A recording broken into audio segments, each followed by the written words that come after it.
പ്രക്ഷോഭത്തിനിടെ മലയാളി ടൂറിസ്റ്റുകൾ നേപ്പാളിൽ കുടുങ്ങി. കോഴിക്കോട് നിന്ന് വിനോദയാത്രയ്ക്ക് പോയ സംഘമാണ് കുടുങ്ങിയത്. റോഡിൽ കുടുങ്ങിക്കിടക്കുന്നുവെന്നും റൂമിലേക്ക് പോകാൻ കഴിയുന്നില്ല എന്നും സംഘത്തിലുള്ളവർ പറയുന്നു. ഞങ്ങൾ ഇന്നലെ രാവിലെയാണ് ഇവിടെ എത്തിയത്.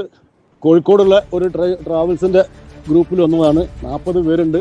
കുറേ ആളുകൾ സീനിയേഴ്സാണ്. 65-70 വയസ്സുള്ള ആളുകളൊക്കെ ഞങ്ങൾ കൂടെ ഉണ്ട്. ഇപ്പോൾ റോട്ടിൽ കുടുങ്ങിക്കിടക്കുകയാണ്. ഞങ്ങളെ റൂമിലേക്ക് പോലും എത്താൻ പറ്റുന്നില്ല. റോഡൊക്കെ ബ്ലോക്കാക്കിയിട്ട് വിജനമായ റോഡാണ്. പോലീസ് വണ്ടികൾ തന്നെ വളരെ കുറവായിട്ട് അങ്ങോട്ട് ഇങ്ങോട്ടൊക്കെ പോകുന്നുണ്ട്. ഞങ്ങൾ പോലീസ് സ്റ്റേഷനിൽ പോയിട്ട് എന്തെങ്കിലും പ്രൊട്ടക്ഷൻ തരുമോ എന്ന് ചോദിച്ചാൽ ഓർക്കും ഒന്നും ചെയ്യാൻ പറ്റാത്ത അവസ്ഥയാണ്. അതുപോലെ ഞങ്ങളെ അത് കയറ്റിയല്ല, പോലീസ് സ്റ്റേഷനൊക്കെ അടച്ച് ബന്ധമായിട്ടിരിക്കുകയാണ് അവർ. അപ്പോൾ അങ്ങനത്തെ സിറ്റുവേഷനിലാണ് ഇപ്പോൾ നമ്മളുള്ളത്. കാര്യങ്ങൾ വളരെ സങ്കീർണമാണ്.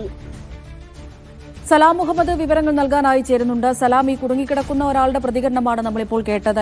യാതൊരുവിധ സഹായവും ലഭിക്കുന്നില്ല എന്ന് തന്നെയാണ് അവർ പറയുന്നത്. പിന്നീട് ഇവരുമായി ബന്ധപ്പെടാൻ സലാം ശ്രമിച്ചിട്ടുണ്ടായിരുന്നോ? എന്താണ് നിലവിലെ അവരുടെ ഒരു സാഹചര്യം?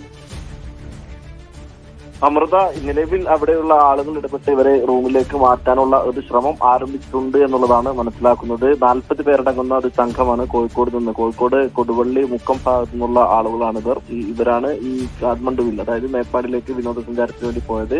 കോഴിക്കോട് ഒരു സ്വകാര്യ ടൂർ ഏജൻസി വഴിയാണ് ഇവർ അവിടെ എത്തിയത്. പിന്നാലെയാണ് ഈ പ്രക്ഷോഭം പൊട്ടിപ്പുറപ്പെടുന്നതും അത് ആളിപ്പടരുന്നതും. അതിനിടയിലാണ് ഇവർ കുടുങ്ങിക്കിടക്കുന്നത്. അവർ തന്നെ പറയുന്നത് അതിസങ്കീർണമായ ഒരു സാഹചര്യമാണ് അവിടെയുള്ളത് എന്നുള്ളതാണ്. പോലീസിനോട് സഹായം ചോദിച്ചപ്പോൾ പോലും സഹായം നൽകാൻ പോലീസ് തയ്യാറാവുന്നില്ല. കാരണം അവർക്ക് അതിന് സാധിക്കുന്നില്ല എന്നുള്ളതാണ് വസ്തുത. ആ രീതിയിൽ അതിസങ്കീർണമായ ഒരു സാഹചര്യത്തിലാണ് ഇപ്പോൾ ഈ 40 പേരടങ്ങുന്ന സംഘമുള്ളത്. ഇതിൽ വയോധികരുണ്ട്, അതുപോലെ സ്ത്രീകൾ, കുട്ടികളടക്കമുള്ള ഒരു സംഘമാണ്. ഏതായാലും ഇവർ ഒരു സഹായം ഇപ്പോൾ ലഭിച്ചു തുടങ്ങുന്നുണ്ട് എന്നുള്ളതാണ് നമുക്ക് അവിടെ നിന്ന് മനസ്സിലാക്കുന്നത്. ശരി, സലാം മുഹമ്മദാണ് വിവരങ്ങൾ നൽകിയത്.